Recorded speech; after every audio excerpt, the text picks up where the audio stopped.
அப்புறம் என்னப்பா, பொங்கல் ரேஸோட வின்னர் ஜீவா தான் அறிவிச்சிடலாமா? தலைவர் தம்பி தலைமையில் இந்த படத்தோட கதையை பொறுத்த அளவுக்கு பாத்தீங்கன்னா, ஒரு ஊரோட பஞ்சாயத்து தலைவரா வராரு நம்ம படத்தோட ஹீரோ ஜீவா. அதே ஊர்ல இருக்கக்கூடியவங்க தான் இளவரசும் தம்பிராமையாவும். இளவரசோட பொண்ணுக்கு விடிஞ்சா 10:30 மணிக்குன்னு கல்யாணம் ஃபிக்ஸ் பண்ணியிருக்காங்க. அதே இளவரசோட பக்கத்து வீட்டுக்காரர் தான் தம்பிராமையா. அவரோட அப்பா அந்த அன்னைக்கு நைட்டு இறந்து போயிடுறாரு. அவரும் விடிஞ்சா 10:30 மணிக்கு தான் எங்க அப்பாவோட இறுதி ஊர்வலத்தை நான் நடத்துவேன் அப்படின்னு சொல்லி ஒத்த காலில் நிக்கிறாங்க. இதுக்கு நடுவுல நம்ம பஞ்சாயத்து தலைவர் ஜீவா மாட்டிக்கிட்டு என்ன பண்றாரு, இதுக்கு அடுத்தது என்னென்ன சுவாரஸ்யமான சம்பவங்கள்லாம் நடந்தது அப்படிங்கிறது தான் இந்த படத்தோட மொத்த கதையே. இந்த பக்கம் பார்த்தீங்கன்னா கல்யாண வீடு, இந்த பக்கம் பார்த்தீங்கன்னா இலவு வீடு. இது ரெண்டும் தான் மனுஷனுடைய ஒரு முக்கியமான எமோஷன்ஸ். அதாவது கல்யாண வீட்டில் எல்லாரும் சந்தோஷமா ஜாலியா இருப்பாங்க, அதே இலவு வீட்டில் எல்லாரும் துக்கமும் கண்ணீருமா இருப்பாங்க.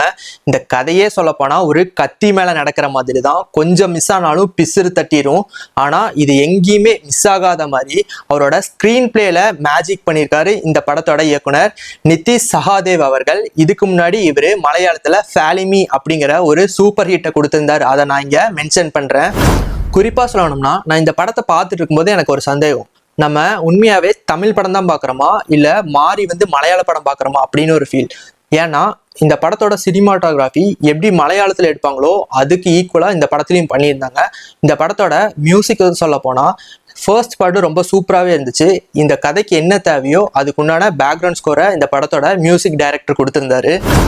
ஃபைனலி இந்த பொங்கல் ரேஸ்ல ரிலீஸ் ஆன 3 படங்கள்ல இந்த டிடிடி ஒரு தனி கவனம் பெறுது.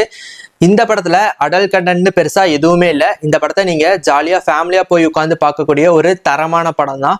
இந்த படம் இப்போ தியேட்டர்ஸ்ல ரிலீஸ் ஆயிருக்கு. நீங்க ஏற்கனவே இந்த படத்தை பார்த்துட்டீங்களா? பார்த்துருந்தீங்கன்னா உங்களுடைய எக்ஸ்பீரியன்ஸ் எப்படி இருந்துச்சு அப்படின்னு சொல்லி நம்ம கமெண்ட் பாக்ஸ்ல கமெண்ட் பண்ணுங்க.